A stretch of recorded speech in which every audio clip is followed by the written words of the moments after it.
everyone. Welcome to This is Whole Life. God rest ye merry people. Yeah. Well done. Is that good enough, people?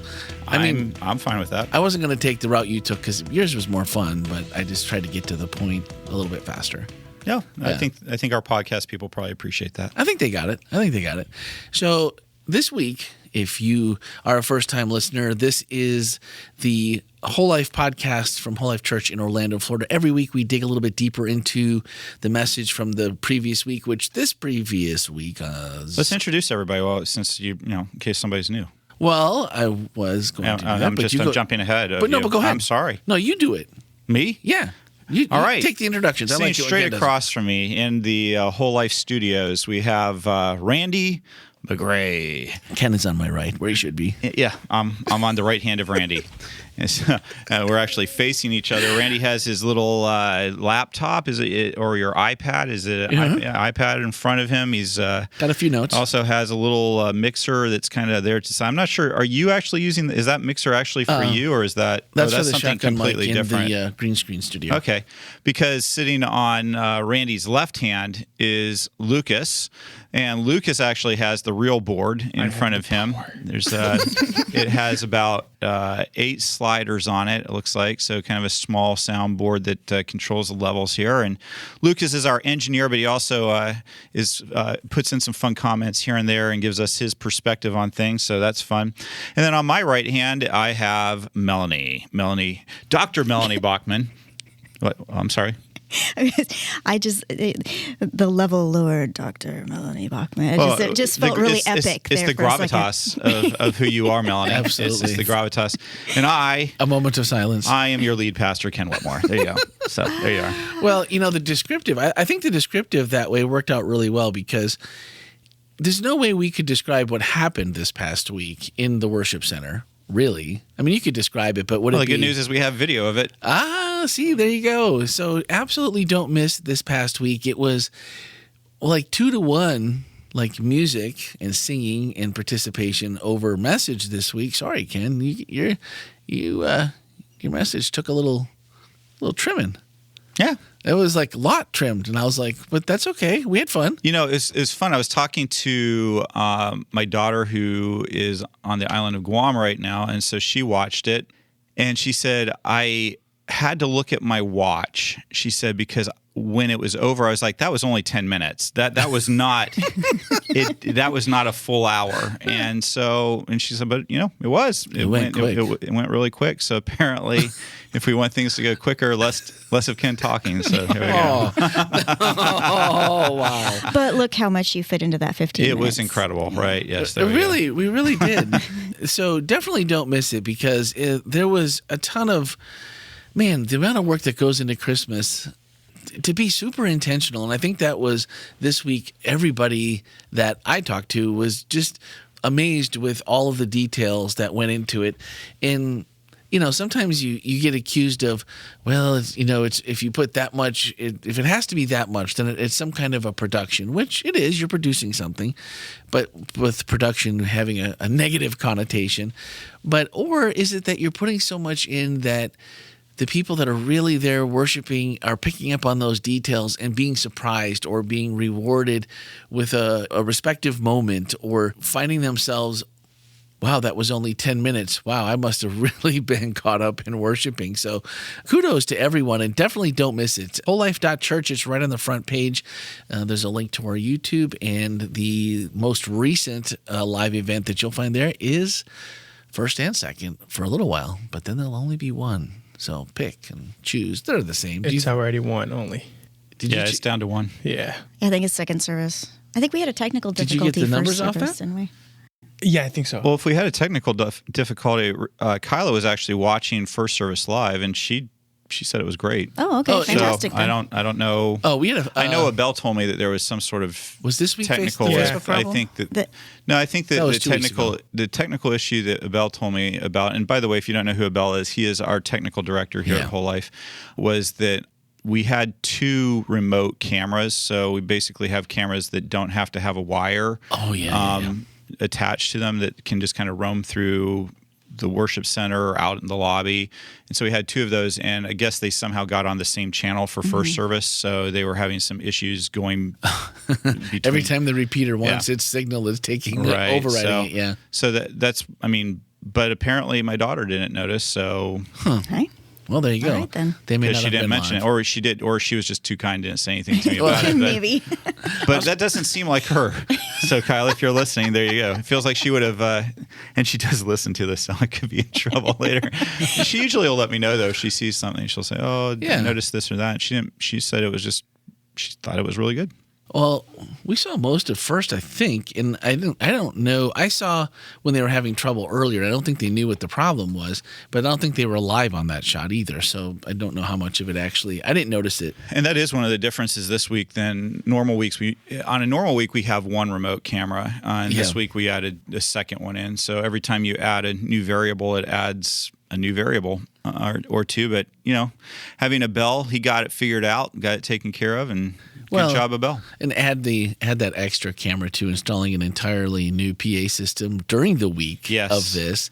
Well, not entirely new PAs, entirely new speakers. I think that there's somewhat of a distinction there. Yeah, but plenty to. But they were here late, multiple nights. I mean, I don't know if Abel went home before 10 o'clock any night he worked last a lot. week. He put in a ton of hours last week getting that all ready. Plus just the program, and there was choir, and there was strings, and there was, there was just a lot of stuff going on. And so kudos to Abel for finding these speakers, because there is a noticeable difference even for people who may not be that dialed into what's happening as far as the auditory stuff goes.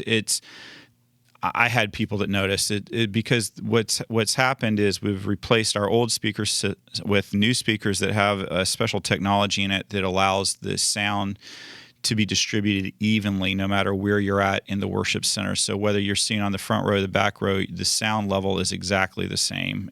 With our old speakers, that wasn't possible. There was just some places that the sound was what we would call a hot spot, louder. And then there was other areas where it was actually just kind of mushy and kind of hard to make out. And the nice thing about this new system is it's really crisp no matter where you're at, and it also isn't just really loud in certain places. So, and the sound quality is so much better. Yeah. I think people notice that without noticing it, and wow, I just really enjoyed this week. So definitely big kudos to them for getting that done. Big thanks to Bell for really working on that. And then I just want to thank Gil from Avenue for also rushing that, because we kind of made a last minute decision that here at the end of the year that we could do this, and we wanted to have it for this big program, and they really pulled out the stops. So big thanks to them. Mm-hmm. Yeah, we sat in a traditional hotspot this week, and Emily enjoyed the entire program. Didn't once make any effort to cover her ears or anything else. So it was definitely noticeable. All right, so without getting out your phone, because you might be listening to this on your phone, God rest ye merry gentlemen. What does it mean? And Ken kind of started off this week with this, and I didn't. And they're really sure, because I didn't look it up, because I trust Ken, but how do they know? Oh, you must trust me if you didn't look it up. I didn't look it up because I was like, well, in Ken we trust. Ken would never lie to me. No. Ken might get some facts wrong, but not intentionally. Lie's intentional. I appreciate that faith that you have there. But possibly in the 1400s, that seems like a long time. This song seems more contemporary in lyrics. Really? But it was Latin though. No. Right? No. I think it was Old always English. Old English. Oh, okay. Old English, and I think it's been this way. So I thought you said the music was in Latin. So okay, but that was the other. So this was the music that was in Latin was the music that was played inside the church. And that's so right. Because the music was hard for the average person to understand, being in Latin, and because it was kind of a little bit more somber, a little bit more dark, the people would write their own English, Old English Christmas carols that were understandable, and they would sing those out in the streets and in their homes around Christmas time. And so and God Rest You Merry Gentlemen is one of those songs that was sung. probably the latest this song was written is the early 1500s, and it could be as early as the early 1400s that it was written. It was the old English version of heavy metal. Yes, back then, exactly. so- I know. It was the rebellious people. It really was, and it's really. It's like, this isn't proper for church. If you ever really do research music in church, it is such a interesting topic because every generation struggles with this, and that's not right for church. And so the song like "God Rest You Merry Gentlemen," which is a pretty big staple for Christmas time in almost any church, no matter what their style of worship may be, you'll hear it. You'll hear it with an organ and a piano. You'll hear it with with a praise band. Most churches, but back in that day, it was the rebellious music that did not belong in a church. So how come nobody makes Christmas music anymore? Like Christmas carols? Like how come? I mean, if it's been 500 years since a top 10, Christmas. I don't think it's been quite that long, but but I mean, like something we would sing, like "Away in a Manger," like a hymn type or a. I think there are newer. Are there newer? There are Maybe they just some, stink. but you're actually no, you're not wrong though. It is. I watched a really interesting, I think, documentary on this, on how hard it is to create new song? Christmas classics. It is really difficult to create a new one, and people people like the old traditional songs. It's one of those because areas. they used up all the good words. Everything else is a recycle. Yeah. I'm trying to remember. I should, if I thought about it, I would have tried to find that documentary and watch it ahead of time. But it was fascinating because they explained the reasons why it's so hard. I can't remember. It was the first thing that when you said it, like this is the time frame, and it wasn't so much that, but I'm like, really? Like when have the rest come in, and how come we haven't had a new, "Away in a Manger" or a new "God Rest Ye Merry Gentlemen" or something like this. All I Want for Christmas Is You. There you go. That's the. Wow. Thank you, Mariah. Yeah, that's right. If you work retail, you're like, I could please somebody make a new song. Somebody. I think the New Kids on the Block tried to do it when I was. Wouldn't surprise me. But it didn't really work out. So I just remember, this was probably 5 or 6 years ago. Heather ended up taking a job at Kohl's seasonal because the employee discount is like so good that she's like, hey, if I go for like 2 months, we could probably pay for Christmas and more, and then that'll be it. Season will be over and whatever. And it was like this whole I'm so sick of, and then it was like the top 5 songs that she's like, oh, earworm, got to get that out of my head because all the tape just goes around and around and around. Yeah, it's that way for everybody in retail. When I worked at the Disney store, it was the same thing. And you just know what's coming. Oh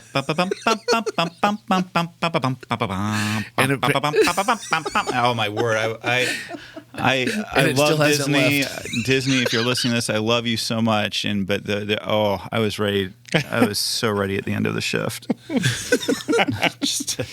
So this year at WholeLife, over this Origins series, we've thrown out the donkey. We've thrown out the little drummer boy. And I don't know. I've read the Bible, and I don't know if I fell asleep during Ezekiel. But I had to go look up what you... Yeah, did you look it up? The description, when it's like the angel comes in the mask, like, don't be afraid. And so I actually copied this in. So I'm going to read to you. This is Ezekiel in a vision, and they're taking coals into there's this guy in linen, and the cherubims are going to coals as in those little burning lumps, not the store. Not the store that we were talking about earlier. Yes, little clumps of burning something, wood, and taking it in their hands, and I'm like, this is ridiculous. Like the whole scene is crazy to begin with. But I thought some of the pieces were pretty. Ken gave us some of the different pieces and parts of what they might look like, and that's your tree topper. Perfect. Yeah, I'm just showing Randy the biblically accurate angel tree topper for an angel. If you want Really to put changes the feel of Christmas. My daughter sent that to me from an Instagram thing. Anyway, yes. I need to somehow put that. I don't know how I can get that in the show notes, but I got to figure that out. So this is it comes from the book of Ezekiel, and it is in chapter 10, and there's multiple verses here that I'm going to reference. But the moving wings of the cherubim sounded like the voice of God Almighty and could be heard even in the outer courtyard. All the cherubim had what looked like human hands under their wings. What looked like. Maybe not, but that's what it looked like. I looked, and each of the 4 cherubim had a wheel beside him, and the wheels sparkled like beryl. All 4 wheels looked alike and were made the same. Each wheel had a second wheel turning crosswise within it. So like they had spinners back in the day, even then. So all y'all with the 45s out there with the spinners, you're not new. Sorry. The cherubim could move in any of the 4 directions they faced without turning as they moved. Just stop and think about that that sentence for a moment. They went straight in the direction they faced, never turning aside. Both the cherubim and the wheels were covered with eyes. The cherubim had eyes all over their bodies, including their hands, their backs, and their wings, and each of the 4 cherubim had 4 faces. The first was the face of an ox, the second was a human face, the third was a face of a lion, and the fourth was the face of an eagle. Then the cherubim rose upward. These were the same living beings I'd seen beside the Kabar River. When the cherubim moved, the wheels moved with them, and when they lifted their wings to fly, the wheels stayed beside them. When the cherubim stopped, the wheels stopped. And when they flew upward, the wheels rose up, for the spirit of the living beings was in the wheels. These were the same living beings I had seen beneath the God of Israel when I was by the Kabar River. I knew they were cherubim, for each had 4 faces and 4 wings and what looked like human hands under the wings. That is just a crazy bunch of sentences put together. And I know it's a vision, but if that's accurate as to what angels look like, it makes that whole phrase "Do not be afraid" make seem a lot so much more sense. apt. I kind of knew what I was getting into the way Ken was like, yeah, just Ezekiel, like go look it up, and it was like, wow, I was reading that last night. But can I tell you what I love most about this? I love it that you went and looked it up. I had to. I love that I was able to throw that out there, and at least one person followed up on it. Oh, somebody! I'm thinking that this is not news to everyone that's listening. I hope it wasn't, because as soon as you said that, I'm like, all right, this is like hands and challenge accepted. Yeah, right, and eyes all over their bodies. So maybe the comic book writers that like to write about space aliens and different things and extraterrestrials, maybe they don't have it all wrong. I mean, the green guys look pretty good compared to this. Is all I'm saying. Well, if you're going to go with it, this is what the Bible says. Well, no, then that's what you need to go with when it comes to what those angels look like. Well, that has ruined angels for me forever now. Although then you can go back to Abraham and you have the angels that appear in human form. So, okay. Because my mom, if you're listening, then your Christmas tree is invalid. Because like every 3, I don't know. I just think that's more fun for the Christmas tree. If for me, I just prefer to go with the Ezekiel angels over whatever's in the Uncle Arthur's bedtime story book. Well, if you're going to have guests over, it definitely makes more interesting. It's a conversation. Yeah, for sure. Because my mom does these theme trees where it's like, okay, this year everything is red. So like she's got old-fashioned icicles and balls and all the different thing that goes on to your tree. Isn't that like the Melania Trump White House during one of the all red or something? Yeah. And then she has one where she'll just do like a classic where like all the ornaments we made as kids and all that kind of stuff goes. And then she has the angel tree, which then the whole living room is like angels. She really does it up all the way. But you might got to look this up. We got to find you a 4th tree and start getting some angels for this, because that would be all right there. But through all of that, you get through all those pieces. Don't be afraid and all the rest of it. Great joy to all people. The Savior, yes, the Messiah, the Lord, has been born today in Bethlehem, city of David. And then there's a lot more of these angels. But the Prince of Peace, when we get to that, and it's what we were really talking about, is I liked how you started out like, hey, peace. Like, yeah, like, 2024, right? Like there was nothing going on in 2024. Very peaceful year. Very peaceful year. Pretty calm, all things considered, But it was the dictionary, I think, that defined peace: freedom from war and violence, especially when people live and work together happily without disagreements. Yeah. What is this utopia that they speak of? WholeLife. Yes. Why is everybody laughing? I'm serious. We're laughing with joy. Oh, there we go. Oh man, Peace and joy. Peace and joy. but yet and then you said that the Prince of Peace was expected to bring peace to the world, and do it through violence, through military might, through all of those things. And then after just going through a year of run up to the election and all the rest of it and all the different things, and it's like, wow, it really does feel that way sometimes when our focus is not where it's supposed to be, or our focus isn't as strong where it could be and should be to make those things. And when as we were going through the whole program, I really felt like the way the entire program, like it was planned or something, really brought that home. And when you're worshiping with, at least I wasn't downstairs for first, but it did seem, just walked through, it did seem pretty, like it was pretty full.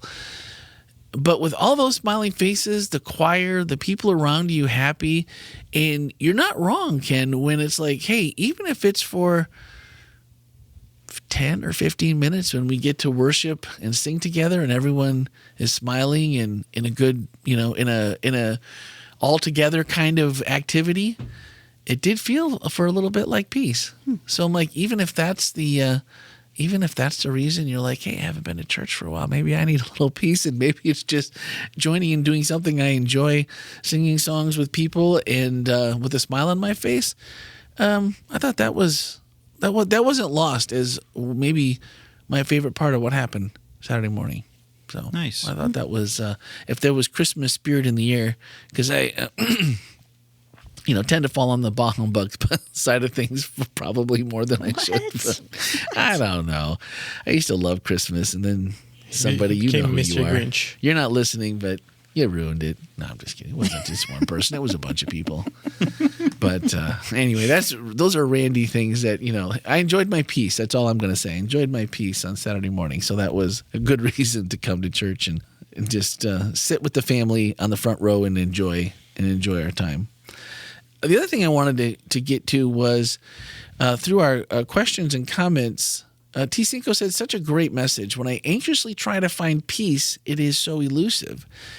But as difficult as it can be when I simply rest in God's presence and promise, peace is there. I like that, T. Cinco. Thank you. Right? And then, Ken, you also set some people straight about how they should be handling their Christmas Eve. That's upcoming. So if you don't know, you still have time. It's a week away here yet. But Nashville Tim said, thank you, Ken, for setting the record straight on Christmas Eve tradition. One present only. Melanie, are you listening?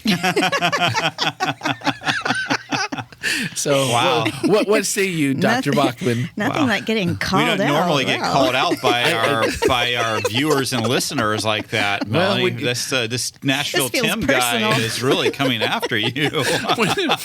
when you give your spouse access to the chat, you just never know what can happen.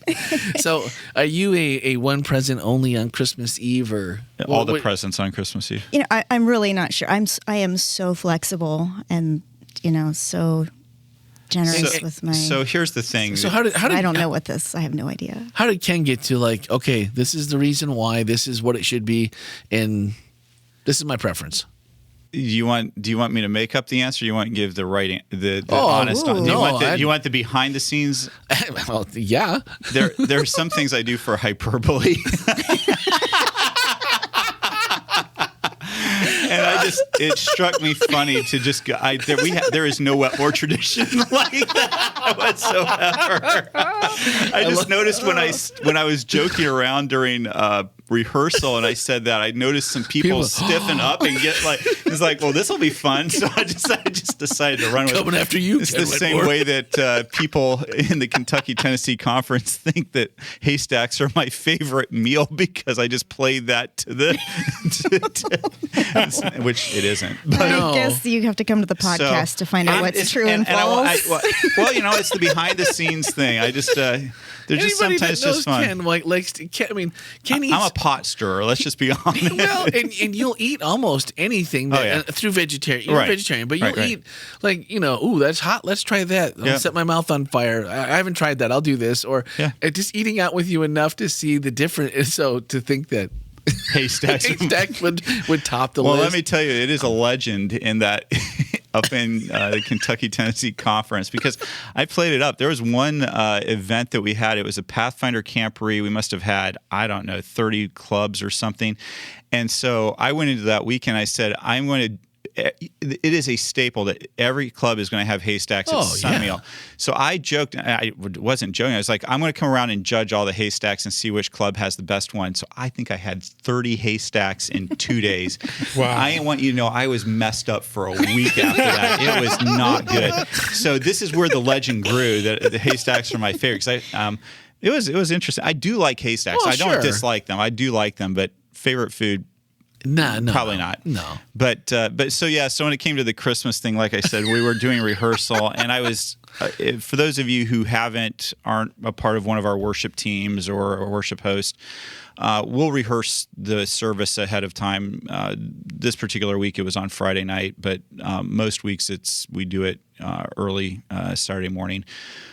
And so usually what will happen is we're doing mic checks, so things are kind of get drawn out a little bit. So you kind of have to be talking and filling time. So I'll just joke around with the people there. And so this kind of what was happening with this is our family has, in all fairness, we actually have had a thing where we do open one gift sometimes, but when the kids were little, we actually opened them all because then you just have more playtime with this stuff. So there isn't, it's more fun. It's more fun to draw absolutes in my opinion, draw lines and then watch people react. People with the opposite that they've had for years, and it was, Lucas, I don't know if I should even leave this, and I feel like this is going to make people. I don't know. You never know. We'll just leave it in. It's behind the scenes. I'm curious, Melanie, and I don't know, Randy, if we got time for it, but I thought it'd be fun to give people a little peek behind the curtain in the planning and what goes into a service like I would say every week we put an awful lot of time and attention into making sure that our services are relevant, that they are going to be filled with Jesus and bring people into a close encounter with God during them. We put a lot of time and thought into that. And this week, definitely no exception. In fact, because it's such a big program that we do, there's a lot that goes into it. So I don't know, Melanie, if you want to talk a bit about the process. How do you come up with what the theme's going to be? How do you decide what the music's going to be? What's the process? What goes into everything that you do? Well, so the way that you plan out your sermon series, we know a year in advance what generally speaking, what the. But we moved this one around a little bit because it's a little bit different than what I had initially planned, which is not a bad thing at all. Yeah, we initially were going to do a story, and then that evolved into Origins, which is still in kind of the story theme, and. What we will typically do, I think we started this maybe back in August or beginning of September. We started having, with Albert and Wycliffe and I, started having listening parties where we listen to different music and think about what we want the message to be, what we want the flow to be, what we want it to feel like in conjunction with what the overall theme is for the sermon series. Then at that point, once we start nailing down what we want that musical progression to be, we start thinking about what that's going to look like. And that's when, a bell will come in to, and Lucas will come in and we'll start thinking about what the visuals are going to be, what the lights are going to do at different points, so that we can make sure that what people are hearing matches what they're feeling and what they're seeing, so that all of that is cohesive. And from that point on, really, it's about putting all the pieces together and thinking through really carefully every single detail. It's amazing how many hours go into planning that 1 hour of work. But we sit together for hours and we go over transitions and we go over Lucas and I spent a whole lot of time last week just trying to make everything line up, to make sure that when this happened in the music, this happened with the visuals, and then this happened with the lights all at the same time. So that took a lot of coordination, but it's a lot of fun to do it. It's really stressful, but then when it happens, it's like, yeah. Wow. And how many screens did it all have to match on? Well, so really we only had to coordinate 2 screens, because the other screens, that we had the larger screen in the middle, and then we had the smaller LED screens on this side. But the smaller LED screens were all one piece. One piece. But we also had to make sure that what happened in each one of those pieces, because of the way that the screen split, we had to make sure, we were trying to make sure that we didn't have, half an angel on one side and half an angel on the next one, and so on. So I don't know how many times we revised that. We ended images. up on V9. V9? Yeah.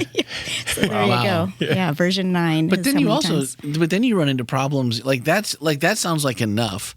And then when you realize that, well, one computer program runs like our normal screen that we use every week, which also runs the main screen when it comes to the LED, but then the side ones run off something else, and now nothing is timed appropriately. And so all the work you just did had to all be redone all over again. Yeah. So like all the little technical things that nobody sees or could possibly, because you think, let's talk about microphones. How many microphones were used for this? Oh my goodness. Wow. I don't even know, because we have a separate microphone for each piece of the drum set. We have a separate microphone for strings. We have separate microphone for percussion. 2 for choir? We have two choir mics. Yep. And then each person who is singing a solo piece has a separate mic. Did he have to rent this time? I don't think so. Because I think we have 30. Does that sound right? 32, something like that? I'm not sure. It's a lot, though. Yeah, it's a lot. So I want to dig into this a little bit more. Melanie, and I know I'm asking this is more as a rhetorical question, but I'd love for you to answer it, because I can imagine somebody out there is thinking, well, why would you put that much time? Why don't you just do what you normally do?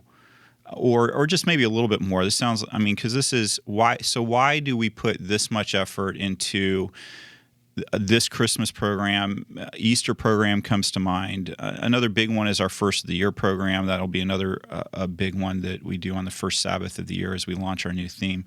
Why do we take certain Sabbaths and I don't know, take the production up or whatever, however you'd want to say it? Well, I think so 2 reasons I would say. One is, when it's the birthday of somebody that you love, you're going to make a special meal and you're going to bake a cake, and you're going to have presents, and it's going to be a bigger deal. It's going to be just a little bit more special.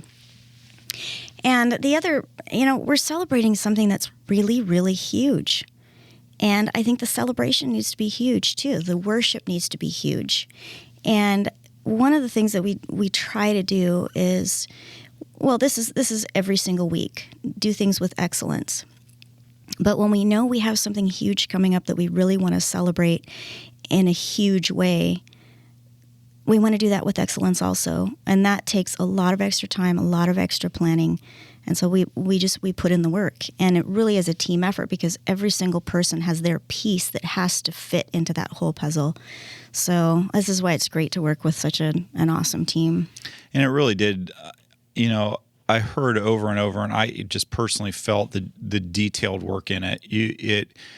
If you went back and you were to watch the service a couple different times, you would notice a lot of different things that you would have experienced but not known you were experiencing during the service. And really appreciate the work that you put into coordinating all that, Melanie. It's really amazing. You're right. We work with a bunch of really wonderful, talented, incredible people here at WholeLife that really brought this to life. You and I have the opportunity to kind of, Melanie, more so you as architecting the overall thing, and me more of I want a house.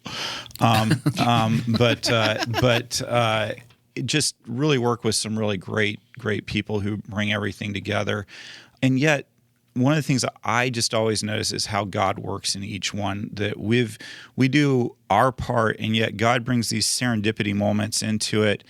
One of the things that kind of came together at the last minute that I really personally just enjoyed was the music was already selected, and before I wrote my sermon. And so when I looked at the sermon when I looked at the song on one side and then the song on the other, I realized how much it fit into where I was going to go. But I hadn't thought that I was going to be talking about the origins of God Rest You Merry Gentlemen. And then the other really cool thing is that as I was talking to Melanie, it was probably only a week or two before the service, we were talking about the song that comes right after my sermon. And that song, which is called Behold, and by Travis Cottrell, if you listen to it, there's a narration at the very beginning of the song, and then there's one at the end. And Melanie had given me the music to listen to and look at as I was because we try to make the sermon we don't try to wrap the sermon, how do I say this? We try to make sure that it flows. That's probably the way I want to say that. We try to make sure that the sermon flows out of the song that was before it and then into the song that's coming after it. And as Melanie and I were talking about, I said, it feels a little awkward to go from me doing my sermon to having somebody do narration immediately after. And in the conversation, we thought, okay, well, what if we were able to write the sermon in such a way that the sermon flowed right into that narration, and the narration is actually the end of the sermon. And so that was something that kind of came together last minute. It wasn't something that we had thought out or planned out. But again, for me, that's part of the way I see God working as we put these things together, that just these amazing serendipity type of things happen where you're like, wow, that just really worked. And you hear that back from people who are at church that will come and say, well, this song was exactly what I needed to hear, or this particular phrase in the sermon that Ken hadn't actually written out and put in as just kind of as he's standing up there, that really spoke to me in a certain way. And so one of the things I think for me that's so important is that we plan. We do the details. We strive for excellence. But then we also leave the door open for God to do whatever God wants to do in that service, that we don't become so rigid that we say, well, if God wants to do something a little bit different than what we had thought, that there isn't any opportunity for that to happen. And so anyway, just grateful for the group of people, the details. I hope that it's kind of fun for you to hear a little bit of behind the scenes, what goes into this. And I hope what you most of all hear is our heart. What our heart is that when people come to these kind of programs and to really any of our church services, that they really encounter God. And the reason we do things with excellence, the reason why we do anything that we do, whether it's the lights or it's the music or it's the sermon or it's any number of different things, is we do it intentionally with the hope that we can create the most conducive atmosphere for the Holy Spirit to work in people's lives and for people to experience transformation in the way that God's wanting to do transformation in their lives, and growth, and maybe even, can I use the word, giving them the opportunity to redefine what they think is important in their life and what they're hearing. And because all of us should be growing. If you're not growing, you're dying. Static is not a thing. Static is something that leads to stagnation, and stagnation we don't generally take as a great word. And so we want all of our services to be encouraging and helpful in people's growth and continued redefinition of what God is doing in their life and wants to do in their life. Ken is giving you hints to something. that you don't know is coming yet. Well, you know it's coming. You just don't know exactly what.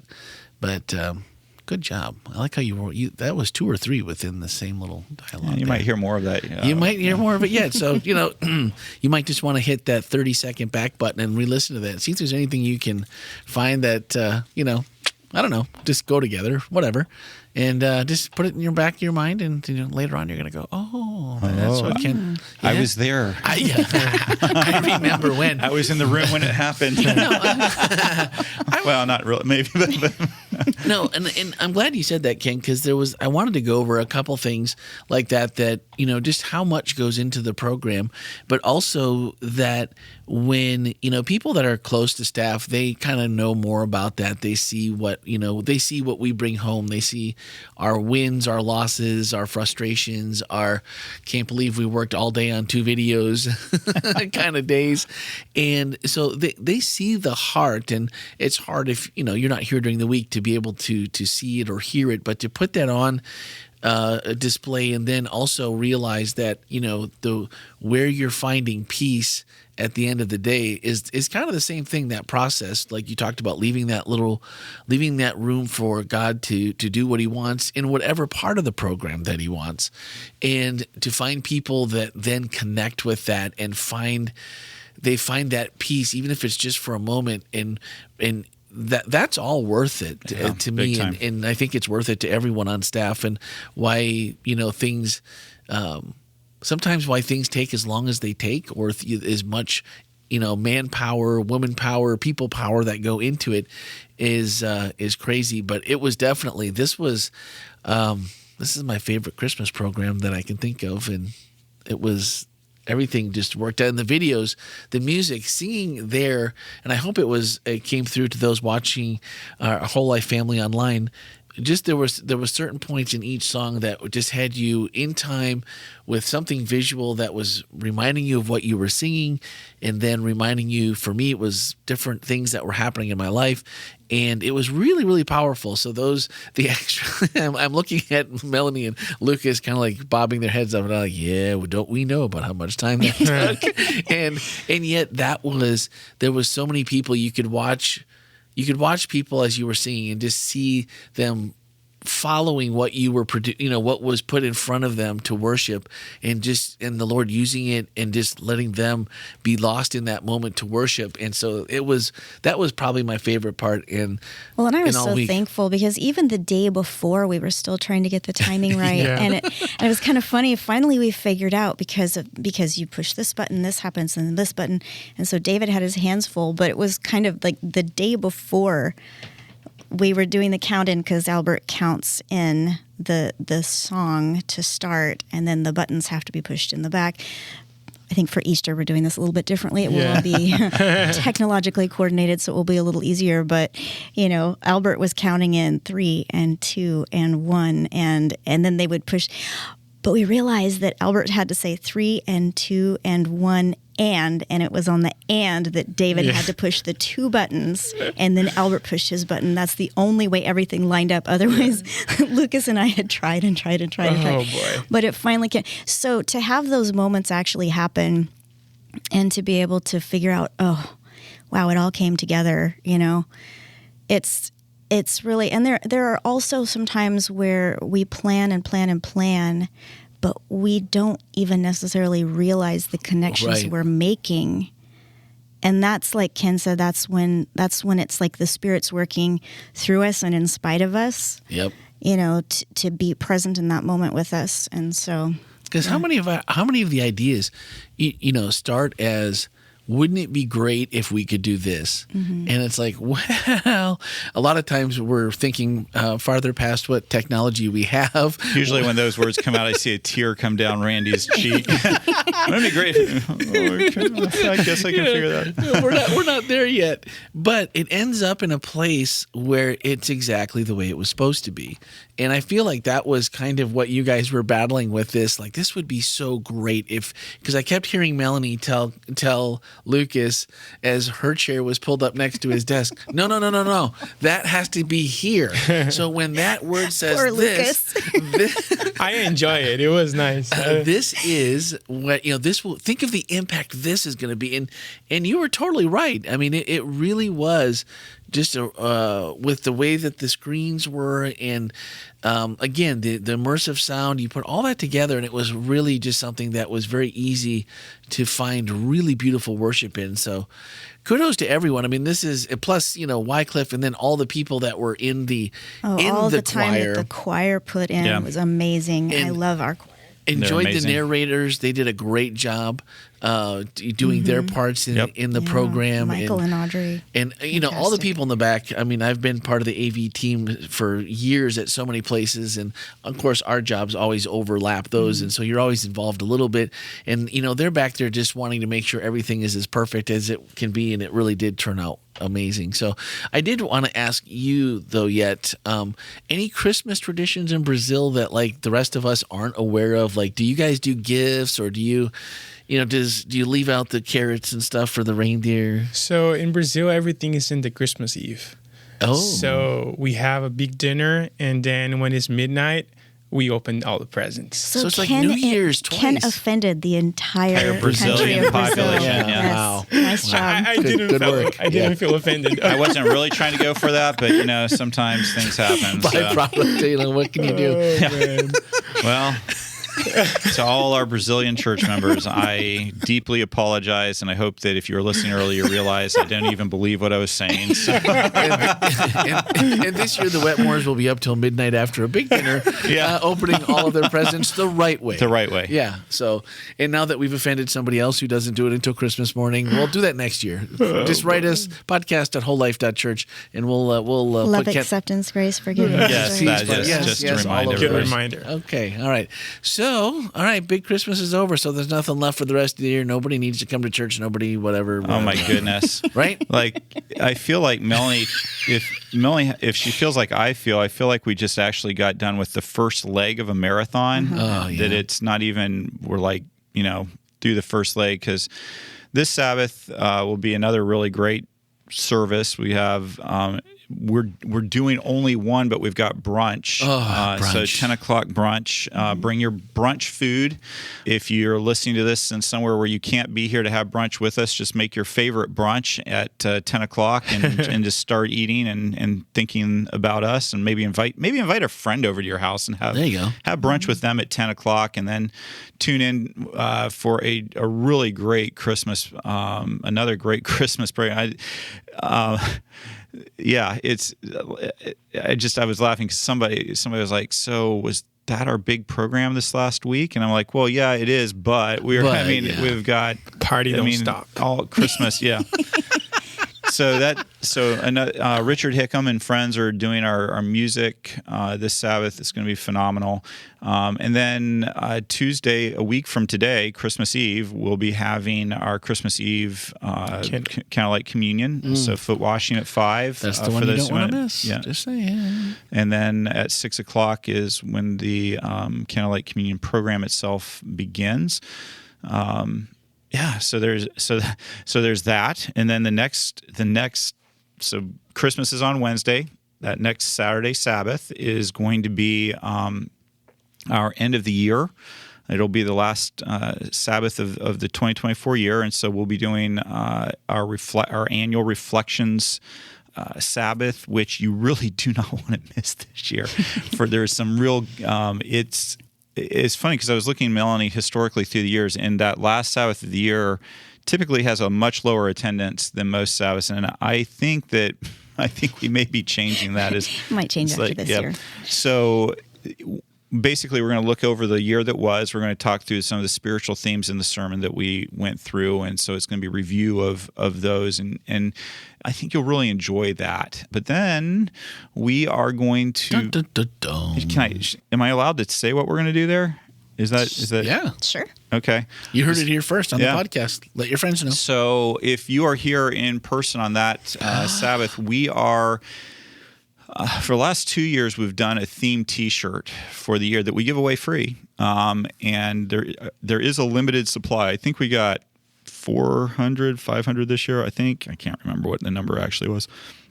But if you are here on the last Sabbath of the year, what date is that? Do you remember? The 28th. 28th? Okay.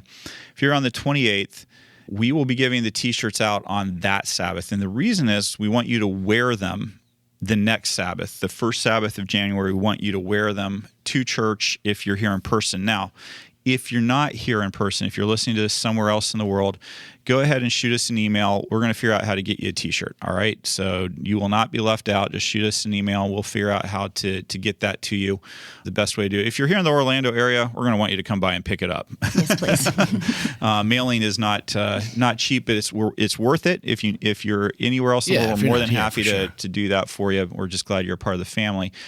But yeah, you'll pick them up on that Sabbath the 28th. We want you to wear them on the first Sabbath in January. Is that the 5th? The 4th. 4th. So January 4, we want you to wear them, and as we launch our theme for 2025, which is going to be a fun theme. And we have some really fun things that we've thought out and planned out for this launch of our theme on January 4. So some good times. Definitely some good times. Yeah. Big surprises, and always just a little bit bigger and better than the year before. Somehow we commit ourselves to that without thinking, because it's usually one of those aforementioned, wouldn't it be great if next year we could do this? And so that's usually how it starts. And so it's a little creep forward every year. But I think you guys are going to be really, really excited. And our 2024 selves are super excited, and our 2025 selves are like, What are we getting ourselves into? Well, and as soon as you said that, Ken and Melanie and myself, we're a part of a group that meets on every other Sunday pretty much for the last couple months, and we've got some ways to go on what we're doing with the work. 5 hours every other Sunday. And so our facilitator, who is not part, he's not part of our church. He's an outside facilitator. And this week we all showed up 2 days ago, and he said, if I didn't know better, I think you guys had all been out drinking. You look hungover, and we were like, you don't even know about our Christmas program, bro. He called it ministry hangover. It's like, yeah. He's like, next year, like he has to come next year. We got to get him to Christmas at WholeLife, because he was just like, you guys are just like listless, and like you guys just look terrible. And it's like, well, you had talk about how we feel too. So welcome 2025. It's just around the corner. So anyway, yeah, don't miss all that Ken just mentioned, because it's there's been a lot of work and planning, and I think you're going to really, really enjoy it. And there's lots of good things to come in 2025. So we will meet. We will. Oh, so maybe next week we will be recording. Can I do the a podcast shout out really quick? Yeah.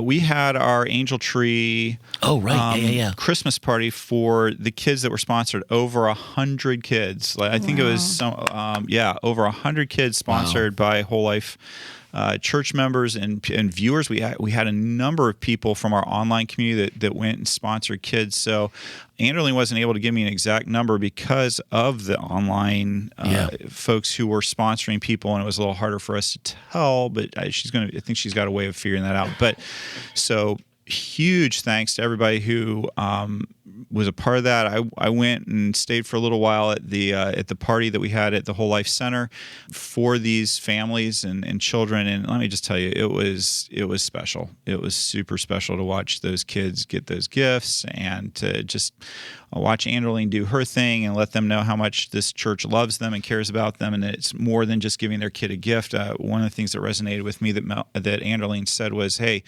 we're here for you all year long. So if you need things, please let us know during the rest of the year too. Reach out. We're here, and gave them her contact information. So that's one of the things I love so much about WholeLife is that, we're doing the Angel Tree, which is a great thing to do, but we're also creating that connection with those families, that if there are other things we can do with them and partner with them and walk with them in their journeys, that we're there for them for that as well. So that was super great. And then last Friday Lucas and Randy, because you didn't have enough to do last week, you loaded up the back of Randy's truck with food that's been donated here at the church by you, our church members and attendees.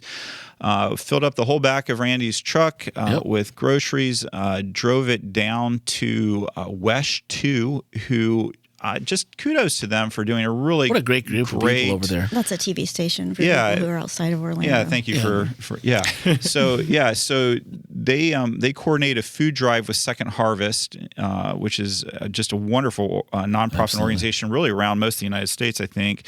But here they have a great presence here in Orlando, and they basically take food and make sure that food gets distributed to families who maybe need a little extra help with their pantry and keeping food in the cupboards.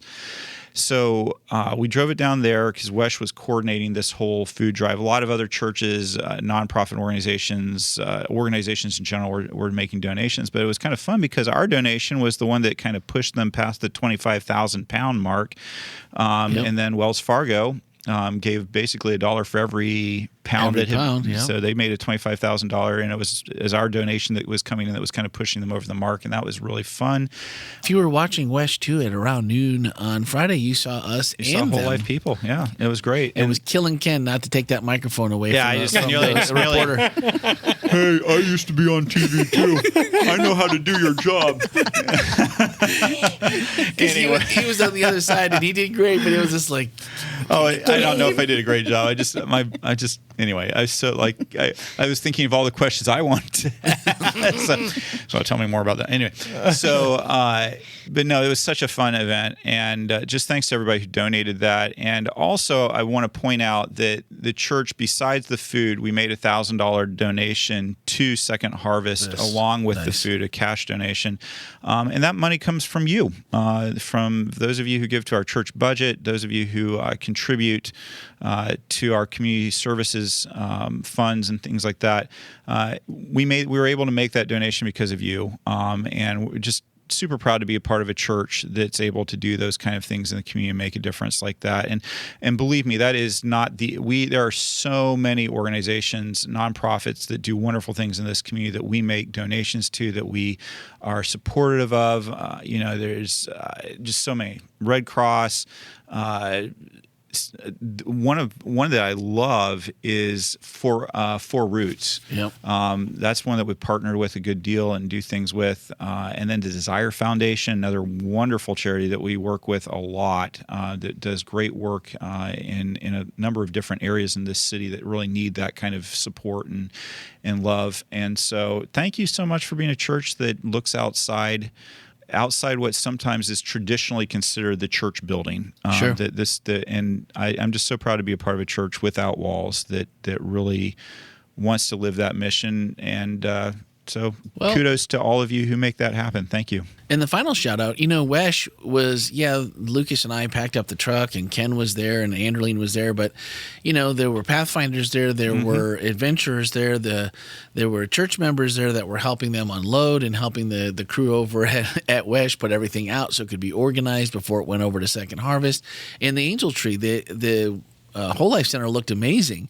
They put up a Christmas tree, and they put really cool ornaments all the way around the ceiling. Shout out to Joe Mitsoris and Joe, and Melinda, the whole family. I think they did a lot of that decorating. I know you may not know it, but you're an engineer. I saw the way that stuff got hung up there. That was impressive. Was pure genius. So any of this doesn't work without you. The podcast doesn't work without you. Nothing we do here works without you. So thank you for all that you do, time, talent, and treasure. And it's really, Ken said, it's great to be a part of a church that really puts their money and their time and talent and treasure. They put it all right where their mouth is, and they go about it and do it, and it's just amazing. So Randy, are we having podcasts next week? Because that'll be it'll be dropping on Christmas Day apparently. Well, I was just thinking that as long as we are supposed to only open one gift on New Year's Eve, or Christmas Eve, I know where this is going. We're gonna record on Saturday, right after either between services, whatever you guys schedule. There is no between, or after. so yeah. Oh, that's right, because we're doing the other. So after, I guess we can guess what questions will come in. Or should we do the podcast? Anonymous wants to know. I feel like we know some of our contributors well enough. We could probably make up some questions that they asked us. Close enough, right? T. Cinco asks. That's right. Or maybe we should record the podcast during brunch time and put an open mic out and just let people. That would be really fun. fun. come and say something that they're thankful Christmas for. edition. Christmas Oh, edition. that's awesome. So let me see if we can work that out upstairs where we can get it. We can sit down and we could do it'll be a shorter program more than likely, and it won't be necessarily. I'll have to get Ken's notes, and maybe we can talk a little bit about what he's going to talk about. Maybe the next week we Incorporate can it. do a double, whatever. We can do something fun. We can add any questions that come in. So guess what? Just like you don't know what's in that box for Christmas, you don't know what you're getting for podcast next week or when. So watch your feed. You just know it's going to be good. But I have a feeling it's going to. You'll want to open it on Christmas Eve. I have a feeling it's going to drop right after Christmas Eve communion. Oh, nice. I have like the that. power. People can listen to it on their Listen to drive the way home. On the yeah. way home. There you go. go. Oh man, see, this is the collaboration. Normally we have meetings for this, but today it was the four of us just sitting around the table. Good ideas come to those who are looking for them. We heard a couple of you shouting through your phone or That's through it, the Aaron. computer. I heard you, Bernie. So Denise, I heard you. So for sure.